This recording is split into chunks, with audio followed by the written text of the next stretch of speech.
بسم اللہ الرحمن الرحیم. رسپارین السلام علیکم ورحمۃ اللہ وبرکاتہ. میٹا امید ہے آپ سارے سلامت ہوں گے. دعا ہے کہ اللہ تعالیٰ آپ کو ہمیشہ سلامت ہی رکھے. اسلامیات لازمی کا آج ہمارا لیکچر نمبر 8 ہے اور اس میں ہم لانگ کوسچن نمبر 7 اور لانگ کوسچن نمبر 8 پڑھیں گے.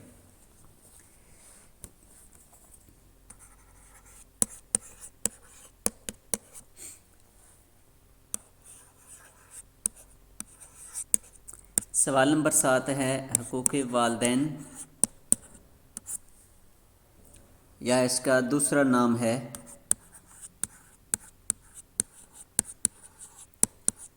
اولاد کے فرائض، تفصیل سے تحریر کریں.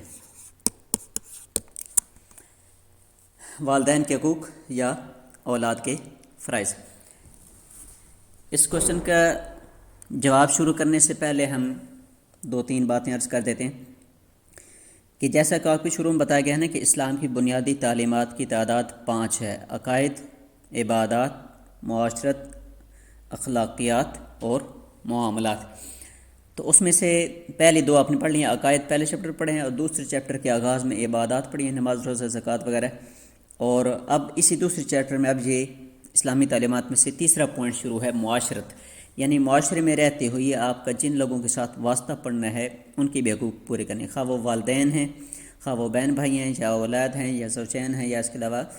پڑوسی ہمسائے وغیرہ ہیں، غیر مسلم ہیں، اساتذہ ہیں، دوسرے تیسرے سارے، تو ان کے حقوق پورے کرنے ہیں. تو اب اسی کوشچن سے پہلے جو آپ نے پڑھے ہیں نا، اللہ تعالیٰ کے جو حقوق پہلے گزر گئے ہیں، مثال طور پر عبادات کی صورت میں، ٹھیک ہے، وہ اسلامی تعلیمات میں سے دوسرا نمبر تھا، عبادات وہ گزری. تو اب ان میں سے ویسے تو یہ ہے کہ چونکہ عبادات انتہائی زیادہ ضروری ہیں، جیسے آپ نے پڑھا ہے کہ نماز، روزہ، زکوٰۃ فرض بھی ہیں اور ارکان اسلام میں سے رکن بھی ہیں، تو ان کا سمجھنا انتہائی زیادہ ضروری ہے. چونکہ یہاں پر تو ہم نے بس بنیادی باتیں آپ کو بتائی ہیں، لیکن ان کی جو تفصیلات ہیں ان کا بھی معلوم ہونا ضروری ہے. اگرچہ مکمل عالم ہونا ہر بندے پہ فرض عین تو نہیں ہے، لیکن یہ جو عبادات ہیں نا، ان کے بارے میں آپ کو ضروری باتیں ساری معلوم ہونی چاہیے کہ ان میں سے ہم عبادت کیسے کریں گے تو ہماری عبادت ہو جائے گی، کیسے کریں گے تو ہماری عبادت نہیں ہوگی. تو اس کے لیے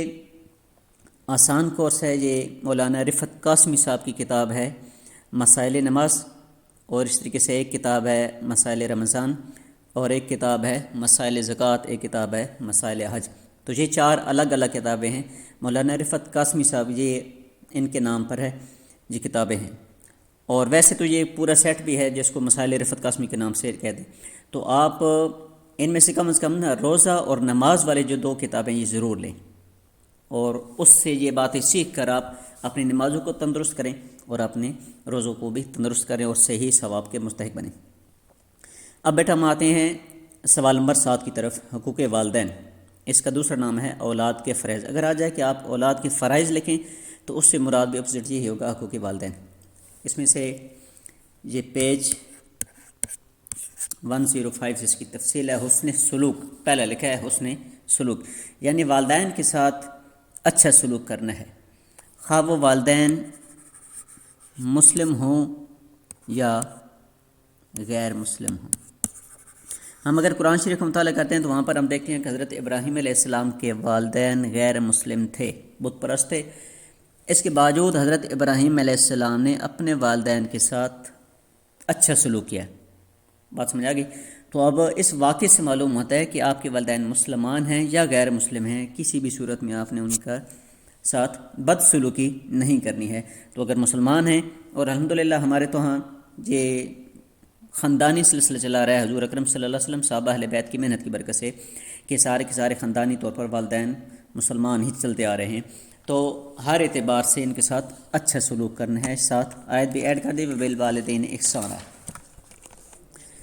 اس کے بعد دوسرا کیا ہے؟ بڑھاپے میں والدین کی خدمت. بڑھاپے میں چونکہ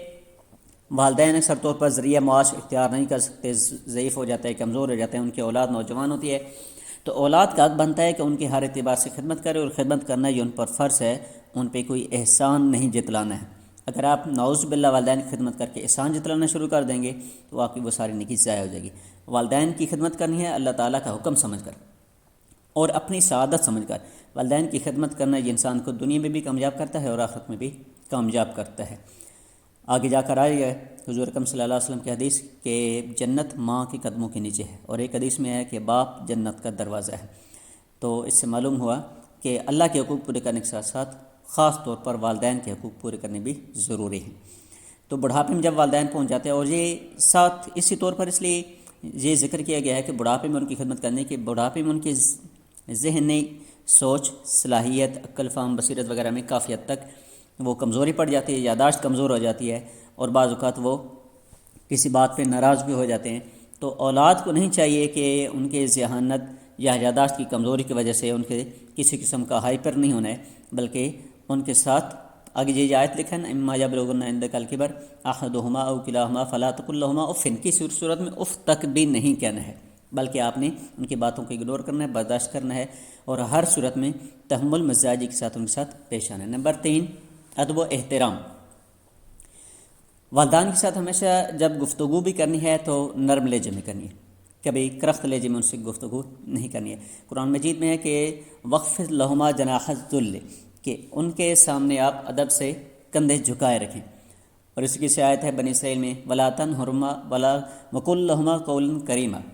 ان کو جھڑکنا بھی نہیں ہے اور ان کے ساتھ ہمیشہ گفتگو ادب کے ساتھ کرنی ہے۔ حقوق میں سے نمبر 4 پیج 106، والدین کے ساتھ عاجزی اور انکساری کے ساتھ پیش آنا ہے، سخت بات کبھی بھی نہیں کرنا، جیسے قرآن مجید میں اللہ کا ارشاد وخفض لہما جناح الذل من الرحمۃ، اور ان کے سامنے ادب سے اپنے بازو جھکائے رکھو۔ مطلب یہ ہے کہ جتنا آپ کے لیے ممکن آپ ضرور بضرور ان کی ہر بات کو برداشت کریں، اور اگر کسی بات میں وہ بھول گئے ہیں تو ادب کے ساتھ ان سے گفتگو کریں اور ان کو بات یاد دلائیں۔ باقی اوپر یہ لکھا ہے نا کہ با ادب با نصیب، بے ادب بے مراد۔ تو جو شخص اگر اپنا نصیب اچھا بنانا چاہتا ہے تو وہ والدین کی خدمت کرے، اور والدین کی بے ادبی کرنا انتہائی بڑی ناکامی ہے۔ نمبر 5 پہ ہے دعائے خیر، اپنے والدین کے لیے دعا کریں، اور قرآن مجید میں اس کا طریقہ بتا دیا گیا ہے کہ قل رب ارحمہما کما ربیانی صغیرا، کہ اے اللہ جیسے میرے والدین نے میرے بچپن میں میری پرورش کی، تو اب میرے اللہ تو میرے دونوں والد ماں باپ دونوں پہ رحم فرما۔ یہ ان کے لیے دعا کرتے رہنا ہے۔ اس کے ساتھ انہوں نے ایڈ کیا ہے دعائے مغفرت، یعنی دنیا میں والدین زندہ ہے تو ان کی صحت اور سلامتی کی دعا کریں کہ یا اللہ ہمیں ان کو لمبی مبارک زندگی عطا فرما، صحت والی زندگی عطا فرما، تاکہ ہم زیادہ سے زیادہ ان کی خدمت کریں، زیادہ سے زیادہ ان سے دعائیں لیں، اور اس صورت میں ہماری بھی آخرت بن جائے اور ان کو بھی زیادہ سے زیادہ نیکیوں کا موقع مل جائے۔ ایک ہوتا ہے دعا کرانا، مطلب یہ کہ آپ اپنے والدین سے کہتے ہیں کہ ابا جان امی جان آپ میرے لیے دعا کریں، یہ بات بھی ٹھیک ہے، لیکن میرے نزدیک اس سے بھی بڑھ کر کیا بات ہے، وہ ہے دعا لینا۔ ایک کہتا ہے دعا کرانا اور ایک ہوتا ہے دعا لینا، یعنی آپ والدین کی ایسی خدمت کریں، ان کے ساتھ اچھے سلوک سے پیش آئیں کہ آپ کو کہنے کی ضرورت نہ پڑے، والدین کی خود بخود ہی ہر وقت دل سے دعائیں نکلتی رہے، اور والدین کی جو دل سے دعا نکلتی ہے وہ پھر کبھی بھی ٹھہرتی نہیں ہے، وہ ہمیشہ قبول ہی ہوتی ہے اور اولاد کی پروان چڑھنے کا ذریعہ بنتی ہے دنیا میں بھی اور آخرت میں بھی۔ تو اس لیے بیٹا آپ والدین کے ساتھ ہمیشہ اچھے سلوک سے پیش آئیں، ان کا ادب و احترام کریں، ان کی خدمت کریں،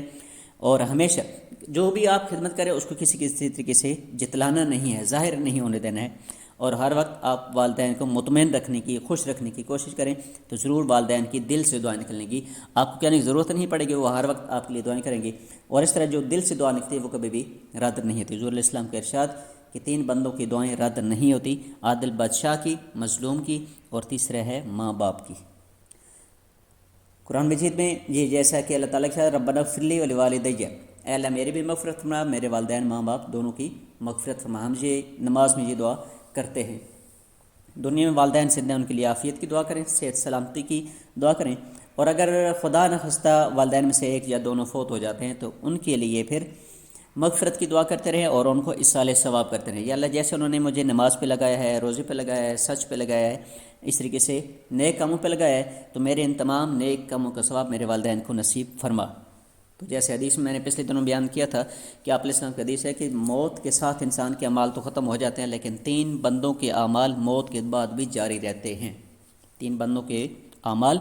موت کے بعد بھی جاری رہتے ہیں. ان میں سے ایک والدین ہیں کہ جو اپنی اولاد کی اچھی تربیت کر گئے ہیں، وفات کے بعد ان کے اولاد کے اعمال کا ثواب والدین کو پہنچتا رہتا ہے. دوسرے نمبر پہ اچھے استاد ہیں جو اپنے شاگردوں کی اچھی تربیت کر گئے ہیں. تو استاد کی فوت ہو جانے کے بعد جو بچے نیک عمل کرتے رہتے ہیں، ان کی تربیت سے فائدہ اٹھا رہے ہیں، ان بچوں کے، ان سٹوڈنٹس کے نیک عمل بھی اساتذہ کو پہنچتے ہیں. نمبر 3 ہے آپ کو اللہ نے مال دیا، آپ نے اچھے کاموں پہ لگایا، نیک کاموں پہ لگایا، لوگوں کو فائدہ ہو رہا ہے، اور جو آپ نے لوگوں کے لیے جو سہولت کا ذریعہ بنایا ہے، آپ کی وفات کے بعد بھی جاری ہے، اور یہ کام اپنے خالص اللہ کے لیے کیا تھا، تو جس سے لوگوں کو فائدہ ہو رہا ہے، تو آپ کی وفات کے بعد بھی ایسے صدقہ جاری کا ثواب جاری رہے گا، وہ ختم نہیں ہوگا. تو بہرحال ہمیشہ والدین کے لیے جب دنیا سے چل بسے تو ان کے لیے دعائیں مغفرت کرتے ہیں. ایک حدیث میں یہاں پر ایک اور ایڈ کرنا چاہتا ہوں، وہ آپ یہ بے شک یہاں پر لکھنا چاہیں تو لکھ سکتے ہیں. پیج 107 نمبر صفحہ پر ہے، دعائیں مغفرت کے ساتھ. حضور اکرم صلی اللہ علیہ وسلم کی ایک حدیث ہے نا کہ آپ والدین کی وفات کے بعد ان کی خدمت کرنا چاہتے ہیں، وفات کے بعد ان کی خدمت، تو اس کا ایک طریقہ تو یہی ہے کہ آپ اصال ثواب کریں، زیادہ سے زیادہ نیکی کریں، ان کو اصال ثواب. اور دوسرا والدین کی وفات کے بعد خدمت یہ ہے کہ دنیا میں والد صاحب کے جو دوست ہیں، جن کے ساتھ ان کا اٹھنا بیٹھنا تھا، جو اچھے دوست ہیں ان کے، اور جو ان کے ساتھ ہمیشہ خوشی غمی میں شریک ہوتے تھے، تو ایسے دوست بزرگ جو ہیں ان کی خدمت کرنا ایسے ہی ہے جیسے آپ والدین کی ہی خدمت کر رہے ہیں. تو اس لیے آپ کے والدین کے جو زندگی کے اگر اس طریقے سے دلی دوست ہیں، نیک دوست ہیں، تو اگر آپ کے والد فوت ہیں کہ تو آپ ان بزرگوں کی اگر خدمت کریں گے تو آپ کو اپنے والدین کی خدمت کے برابر ثواب ملے گا. تو یہ ایک دوسرا طریقہ ہے وہ والدین کے وفات کے بعد ان کی خدمت کا طریقہ. نمبر 7 پہ بیٹا شکر گزاری، کیونکہ والدین کے ہم پر احسانات بہت زیادہ ہیں. یہاں پر میں ایک حدیث ایڈ کرنا چاہتا ہوں، آپ بھی ایک سور لکھ لیں نمبر 7 کے ساتھ. ایک مرتبہ ایک صحابی نے اپنی ماں کو کندھے پہ اٹھایا، معذور ماں تھی، وہ حج کے ارکان وغیرہ نہیں کر سکتی تھی، صحابی نے کندھے پہ اٹھایا اور اس کو پورے حج کے ارکان کرائے. اس کے بعد وہ صحابی حضور صلی اللہ علیہ وسلم کی خدمت میں حاضر ہوئی. یا رسول اللہ صلی اللہ علیہ وسلم، میری ماں کمزور ہے، میں نے ان کو کندھے پہ اٹھا دی، سارے حج کے ارکان کرائے، کیا میں نے ماں کا حق ادا کر دیا؟ حضور صلی اللہ علیہ وسلم کا جواب کان کھول کے سننا. آپ علیہ السلام فرمایا کہ آپ نے جو ماں کا دودھ پیا ہے اس کے ایک قطرے کا حق بھی ادا نہیں ہوا. تو اس لیے والدین کے جو احسانات ہیں،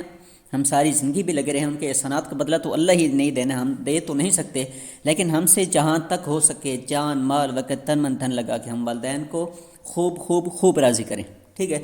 تو اس کے ذریعے بھی ہماری بخشش بھی ہوگی، درجات بھی بلند ہوں گے، اور والدین کو راضی کرنا انتہائی زیادہ ضروری ہے. آخری عنوان ہے فرما برداری، یہ بھی بہت زیادہ ضروری ہے. والدین آپ کو جس نیک کام کا حکم کرتے ہیں، اور والدین ہمیشہ نیک کام کا ہی حکم کرتے ہیں، تو اس کو آپ ضرور پورا کریں. بعض اوقات والدین سے اگر کوئی غلط فہمی ہو گئی ہے، کسی غلط بات کو حکم دے دیا ہے، یا کوئی ایسی نقصان دہ بات ہے جو بظاہر ان کے سوچ میں چونکہ زیاداشت کمزور ہے، تو اگر وہ غلط فیصلہ ہے تو آپ نے وہ فرض کیا کسی پوائنٹ آف ویو سے اسلام کے خلاف جا رہا ہے، تو اس کو آپ نے کرنا نہیں ہے، لیکن جو باتیں اسلام کے مطابق ہیں ان کو چھوڑنا کسی بھی صورت نہیں. ویسے بھی اللہ تعالیٰ نبی علیہ السلام کا حکم ہے، اور پھر والدین بھی کہہ رہے ہیں، تو آپ اس کے مطابق آپ ان کی ضرور فرما برداری کریں. نبی علیہ السلام کا ارشاد کہ والدین کی رضا اللہ کی رضا ہے، والدین کی ناراضگی اللہ کی ناراضگی ہے. فَإِنَّ الْجَنَّةَ يُوجَدُ مِن مَسِيرَةِ أَلْفِ عَامٍ وَاللَّهُ لَا يَجِدُهَا عَاقٍ، کہ جو بندہ والدین کی خدمت نہیں کرتا، والدین کی نافرمانی کرتا ہے، ان کو طعنے دیتا ہے، مختلف قسم کی باتیں کرتا ہے، تو ایسا بندہ جنت تو کیا جنت کی خوشبو سے بھی محروم رہے گا. ایک اور حدیث یہاں پر میں ایڈ کرتا ہوں، وہ بھی آپ لکھ لیں. آپ علیہ السلام نے ارشاد فرمایا کہ کیا میں آپ کو ایک ایسا گناہ نہ بتاؤں کہ جس کا عذاب انسان کو دنیا میں ہی مل جاتا ہے مرنے سے پہلے. وہ بندہ اس وقت تک فوت نہیں ہوتا جب تک وہ عذاب، اس گناہ کا عذاب بھگت نہ لے. تو صحابہ نے فرمایا ضرور یا رسول اللہ صلی اللہ علیہ وسلم. آپ ارشاد فرمایا، آپ صلی اللہ علیہ وسلم نے فرمایا کہ وہ گناہ ہے والدین کا دل دکھانا، والدین کو ناراض کرنا. یہ ایسا گناہ ہے کہ کہ بندہ اس وقت تک مرتا نہیں جب تک وہ دنیا میں عذاب بھگتنے لے، تو والدین کی نافرمانی ایک بہت بڑا گناہ ہے، اس سے بچنا انتہائی زیادہ ضروری ہے۔ اس کے بعد یہ پیج نمبر 107 سے لے کر 114 تک یہ بھی حقوق انتہائی زیادہ لازمی ہیں آخرت کے امتحان کے حوالے سے۔ اگرچہ کووڈ کی وجہ سے یہ یہاں پر سلیبس شارٹ ہو گیا ہے، اور ہمارے کالج کے امتحان میں بھی اور سالانہ امتحان میں بھی یہ بیچ کے حقوق نہیں آئیں گے، لیکن آپ نے تو چونکہ ہم مسلمان ہیں نا، ہمیں آخرت کا بھی امتحان دینا ہے، تو اس لیے آخرت کے امتحان کو سامنے رکھتے ہوئے اولاد کے حقوق ہیں، زوجین کے حقوق ہیں، رشتہ داروں کے حقوق ہیں، یہ بھی آپ نے مکمل ریڈنگ بھی کرنی ہے اور ان کے مطابق عمل بھی کرنا ہے، اور ساتھ صفحہ نمبر 114 تک یہ جتنے حقوق ہیں ان کی آپ نے ریڈنگ ضرور کرنی ہے اور ان پہ عمل بھی کرنا ہے۔ صفحہ نمبر 114 پہ ہے سوال نمبر 8، اساتذہ کے حقوق، سوال نمبر 8۔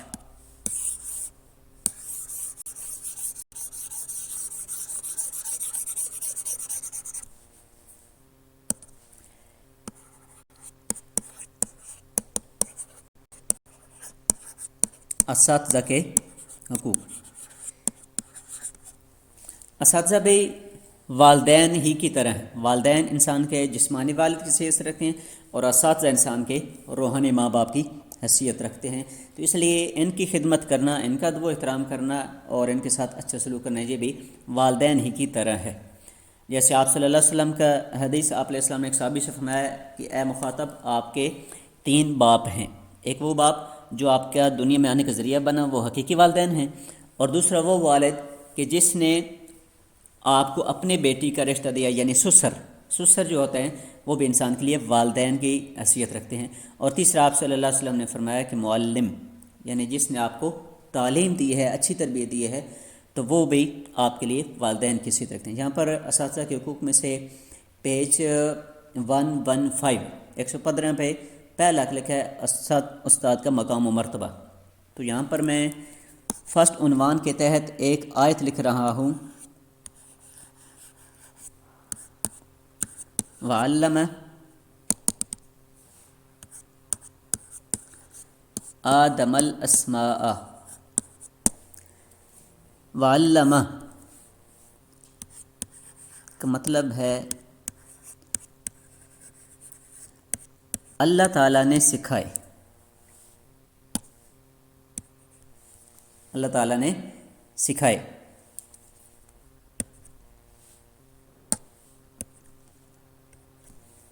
حضرت آدم علیہ السلام کو نام، چیزوں کے نام، تو اب یہاں پر سکھانے کا کام خود اللہ تعالیٰ کی ذات کر رہی ہے، تو گویا استاد کا مقام جو ہے، سکھانے کا کام یہ اللہ تعالیٰ کی ذات میں کیا، تو استاد کے مقام کی جو نسبت ہے وہ اللہ تعالیٰ کی ذات کے ساتھ بھی جڑتی ہے، ایک بات۔ دوسری بات، یہاں پر حدیث لکھی ہے انما بعثت معلما،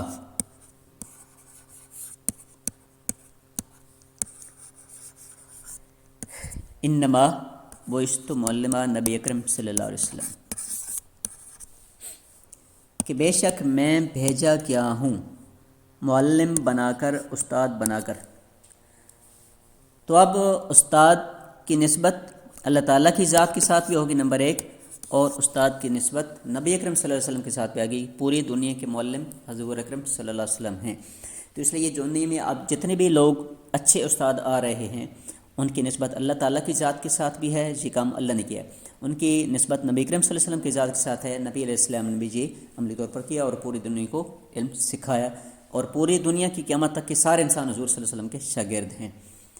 تو اب یہ اتنا اعلیٰ مقام ہے، اتنی اعلیٰ نسبت ہے، اس نسبت کو سامنے رکھتے ہوئے ہم دیکھتے ہیں کہ یہ اساتذہ کا جو رشتہ ہے یہ کتنا مقدس رشتہ ہے، تو ظاہر بات ہے جو بندہ اس مقدس رشتے کا جتنا زیادہ احترام کرے گا، اللہ اس کو پھر رنگ بھی ایسے ہی لگائے گا۔ جیسے حضور صلی اللہ علیہ وسلم کے صحابہ اور اہل بیت نے آپ علیہ السلام کی شاگردی کا حق ادا کیا، تو اللہ تعالیٰ نے ان کے اب گزرتے ہوئے 1400 سال گزر گیا، ابھی بھی ان کے نام روز روشن کی طرح واضح ہیں، اور ہر بندہ جب ان کا نام لیتا ہے تو دل دماغ خوش ہوتا ہے۔ تو اللہ تعالیٰ ہمیں بھی اساتذہ کی، والدین کی قدر کرنے کی توفیق نصیب فرمائے، اور جو ہمارے اصل معلم اول ہیں حضور اکرم صلی اللہ علیہ وسلم، ان کی شاگردی کا ہمیں صحیح معنوں میں حق ادا کرنے کی توفیق عطا فرمائے۔ دوسرا ہے ادب و احترام، جیسے وہاں پر والدین کی خدمت بھی گزر گیا ہے کہ کسی بھی صورت میں اساتذہ کو بھی جھٹکنا نہیں ہے، ادب سے گفتگو کریں، یہاں پر تفصیل لکھی ہے اطاعت اور خدمت، ان کی اطاعت کرنی ہے، جو بھی وہ اچھے کاموں کا حکم دے رہے ہیں ان کو پورا کریں، خواہ وہ کلاس ورک کے اعتبار سے ہے، ہوم ورک کے اعتبار سے یا عملی اعتبار سے ہے، فیوچر لائف کے اعتبار سے ہے، تو ہر اعتبار سے ان کی باتوں کو فالو کرنا ہے اور ان کو مکمل کرنا ہے۔ خوشی اور غمی میں شریک ہونا، اساتذہ کے زندگی کے دوران سے جو خوشی اور غمی ہوتی ہے یہ اللہ تعالیٰ کی طرف سے آتی رہتی ہے۔ شگرد کا یہ فرائض میں سے ہے کہ وہ اساتذہ کے مکمل طور پر ان کی خدمت کرے اور ان کی خوشی غمی میں شریک رہے۔ اس کا یہ دوسرا نام ہے شاگرد کے فرائض، اساتذہ کے حقوق یا شاگرد کے فرائض۔ نمبر 5 صفحہ نمبر 116 حسن ظن، والدین اساتذہ کے ساتھ ہمیشہ اچھا گمان رکھنا چاہیے۔ بے شک بعض اوقات اس طرح غلط فہمی ہو جاتی ہے، چونکہ اساتذہ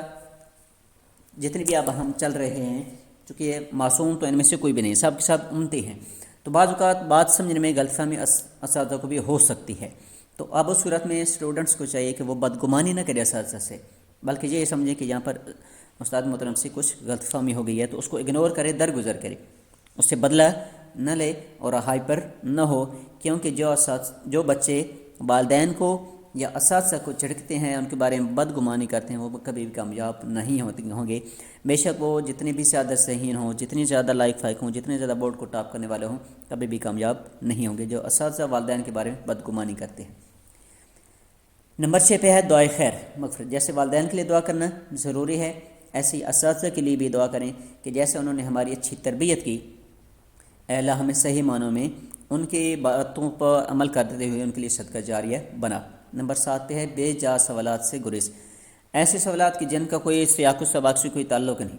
اگر بات زمین کے بارے میں چل رہی ہے، آپ آسمان کو شروع کر دیں گے تو یہ بے جا سوالات ہیں، ان کا کچھ فائدہ نہیں ہے۔ خواہ مخواہ موضوع کو جب بدلتے ہیں تو اس صورت میں جو ایک ٹاپک چل رہا ہوتا ہے اس کا سارا ردم اور پوری کلاس کے لیکچر کا ردم خراب ہوتا ہے، تو بے جا سوالات نہیں کرنے ہیں، جو ٹاپک چل رہا ہو اسی کے مطابق ہی سوالات کو لیا جائے۔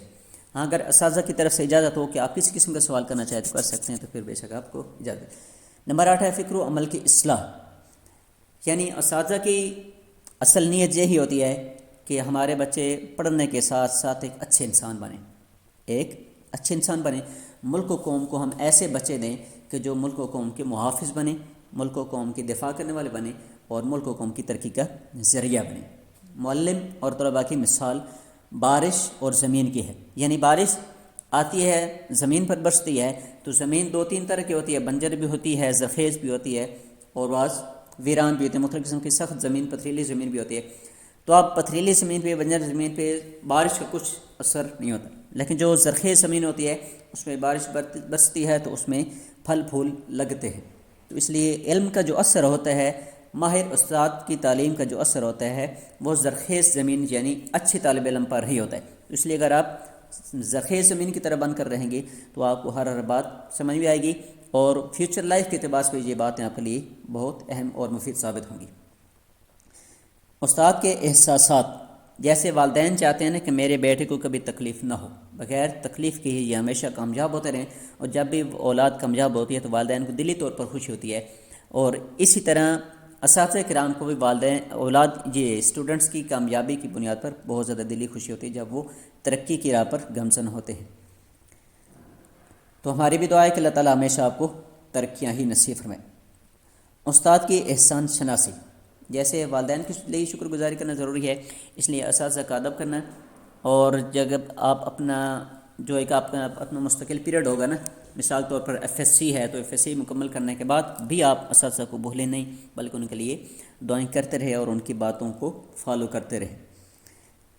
جیسے آخر میں ایک چھوٹی سی مثال دیتا ہوں کہ ہمارے خود کالج کے طالب علم ہیں جو اندرون ملک بھی اور بیرون ملک بھی اونچی پوسٹوں پر ہیں اور وہ کام کر رہے ہیں، لیکن اس کے باوجود بھی اب بھی وہ جب گاؤں میں آتے ہیں تو وہ اساتذہ کو ضرور ملتے ہیں۔ اگلے دن بھی ہمارے ایک اسٹوڈنٹ ہیں محمد دانش، بورڈ کے ٹاپر بھی ہیں اور ابھی کمیشن آفیسر آرمی میں ہیں، تو اگلے دن وہ جب بھی آئے اکثر وہ آتے ہیں تو کالج میں سب سے پہلے اساتذہ کو ملتے ہیں۔ تو اگلے دن ایک استاد نے کلاس کے اندر کہا کہ محمد دانش یہ آپ کے جونیئر بھائی ہیں، اسٹوڈنٹس ہیں، آپ ان کو کوئی نصیحت کریں۔ تو محمد دانش کی نصیحت یہ تھی کہ میرے عزیز دوستو، مجھے جو اللہ نے یہ مقام دیا ہے والدین کے ادب و احترام، اساتذہ کے ادب و احترام کی وجہ سے دیا، یہ اس کی مختصر نصیحت تھی۔ تو آپ بھی ہمیشہ والدین کا ادب و احترام کریں، اساتذہ کا ادب و احترام کریں، ان کی کئی باتوں پہ عمل کریں۔ با ادب با نصیب اور بے ادب بے مراد۔ اللہ تعالیٰ آپ کو ہمیشہ با ادب با نصیب بنائے۔ السلام علیکم ورحمۃ اللہ۔